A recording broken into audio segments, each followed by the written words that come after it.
जी मोहसन दावड़ बहुत साहब, शुक्रिया जनाब speaker. House in order please. बहुत शुक्रिया कि please finally house in order please. बात करने का मौका मिला। जी समझ हमें ये नहीं आती कि जब मैं बलूचिस्तान जाता हूं तो मुझे जहाज पे वापस भेज दिया जाता है, जब मैं डिस्ट्रिक्ट कुरम जाता हूं तो वहां पर रास्ते में रोक लिया जाता है, और जब पार्लियामेंट में भी होता हूं तो बहुत ही मुश्किल से। चले, फिर भी आपका बहुत शुक्रिया जनाब स्पीकर कि आपने बात करने का मौका दिया।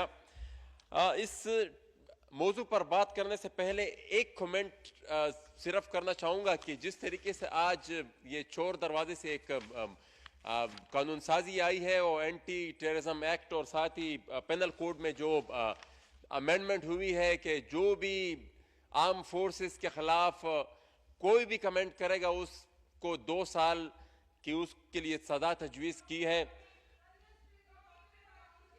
तो आपको तकलीफ क्यों हो रही है? आप फौजी थोड़ी बैठे हैं। मैं मुझे बात करने दे प्लीज। आप अपनी बात करें, अपने मौके पर करें, खूब बात करने देना, इंटरप्ट ना करें, खूब उनके जूते पॉलिश करें, अपनी नंबर पर करें। आप मोहसन मैं टॉपिक पे आता हूं, लेकिन ये जनाब स्पीकर कुछ ना कुछ पार्लिमानी रवायात का ख्याल भी रखना होगा। इस तरीके से कानून साजी नहीं हुई, कुछ ना कुछ इस पार्लियामेंट की तौकीर का भी ख्याल किया करें। जनाब स्पीकर, सबसे पहले तो जो वाकया हुआ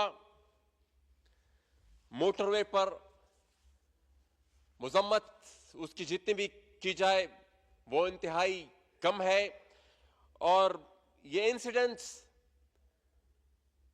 बदकिस्मती से पिछले इसके अगर हम स्टेटिस्टिक्स निकाल कर देखें, चाहिए तो ये था कि कल जो एडवाइजर साहब थे पूरी एक ब्रीफिंग लेकर आते कि क्या हो रहा है, क्या स्टेटिस्टिक्स है, कितने केसेस है, कितने कन्विक्शन रेट क्या है उसमें।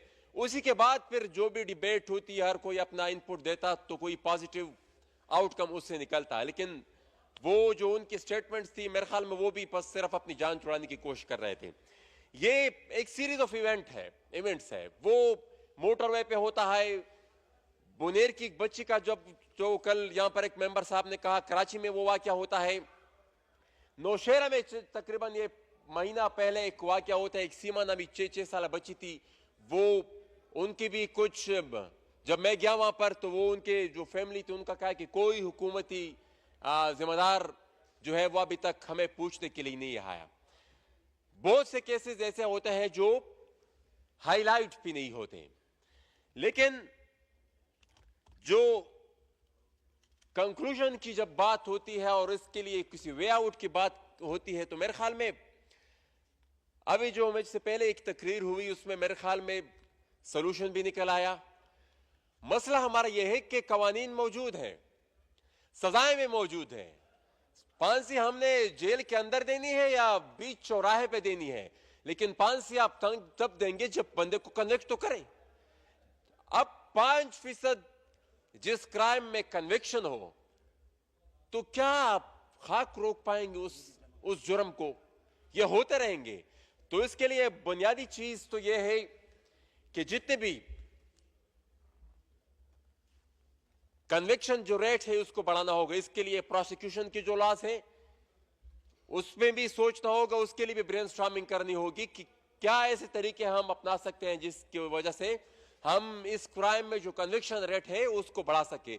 अब जब कन्विक्शन रेट बढ़ेगा तभी उसके बाद यहां पर हमें कुछ और देखने को मिल रहा है। मुझे एक चीज की समझ, जब से यह वाकया हुआ है उससे लेकर अभी तक मुझे एक चीज की समझ नहीं आ रही। होना तो यह चाहिए था जो हम अब तक सुनते भी आ रहे थे। हुसन प्राइम मिनिस्टर साहब का तो एक बहुत ही परमानेंट एक आर्गुमेंट रहा है कि भाई जो इल्जाम लगता है तो फलाना भी इस्तीफा दे देता है, फलाना भी इस्तीफा दे देता है। यहां पर बजाय कि वो जो कंसर्न ऑफिशियल्स है वो खुद इस्तीफा दे, इस्तीफे के बजाय वो इतने कंट्रोवर्शियल स्टेटमेंट्स दे रहे हैं, और उन कंट्रोवर्शियल स्टेटमेंट्स के बाद भी हुकूमत उनको प्रोटेक्ट कर रही है। तो हमें तो उस वक्त तक हुकूमत की नीयत पर भी शक है कि वो सिंसियर नहीं है इस इन्वेस्टिगेशन में भी, और इस केस को मंतकी अंजाम तक पहुंचाने में, जब तक वो इस ऑफिसर को हटाती नहीं है। वो इतने कंट्रोवर्शियल स्टेटमेंट्स बड़े धड़ल्ले से दे रहे हैं, उनको कोई पूछता भी नहीं है। पूरी की पूरी पार्लियामेंट उसको तनकीद का निशाना बना रही है, आवाम उसको तनकीद का निशाना बना रही है, लेकिन वो मौसूफ है जो अपनी कुर्सी से हट भी नहीं रहा। तो सबसे पहले तो एक यहां से एक डिमांड ये भी जाननी चाहिए कि ये जो मौसूफ है जिसकी वजह से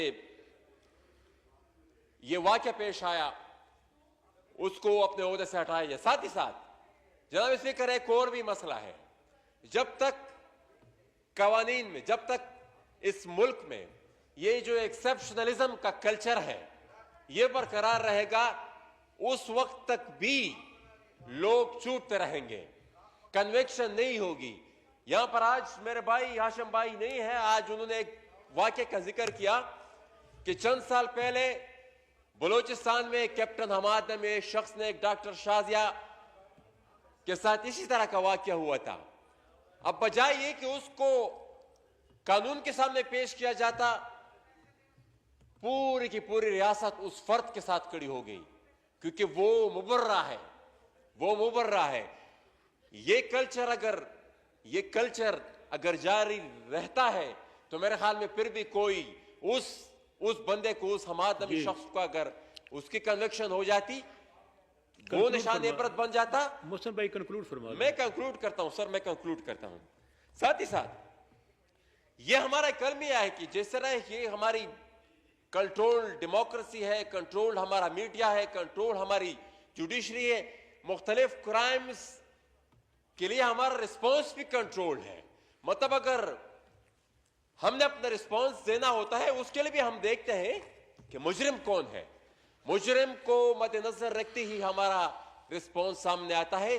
तो इस तरीके से भी मसाइल हल नहीं होंगे और ये जो जराइम है, इस तरीके से यही जराइम होते रहेंगे। एक आखिर में इस इवेंट से अलहदा मैं कल भी उस पर मैं एक और ये हो गया, एक और इशू पर मैं जनाब चेयरमैन बात करना इसलिए चाहूंगा कि कल भी मैं उस पर बात करना चाहता था, लेकिन ये डिबेट शुरू हो गई। जनाब फिर एक और मसला हमारे इलाके में ये हो रहा है कि यहाँ पर खवातीन की जो हमारे यहाँ एक और सिस्टम जो ज़रब-ए-ज़ब के बाद या जितने भी ऑपरेशन हुए उसके बाद से जारी है कि सिक्योरिटी फोर्सेस जहां भी कोई मामूली सी बदअमनी का वाकया होता है वो घरों के अंदर घुस जाते हैं, खवातीन पर भी तशद्दुद करते हैं, मर्दों पर भी तशद्दुद करते हैं, बच्चों पर भी तशद्दुद करते हैं।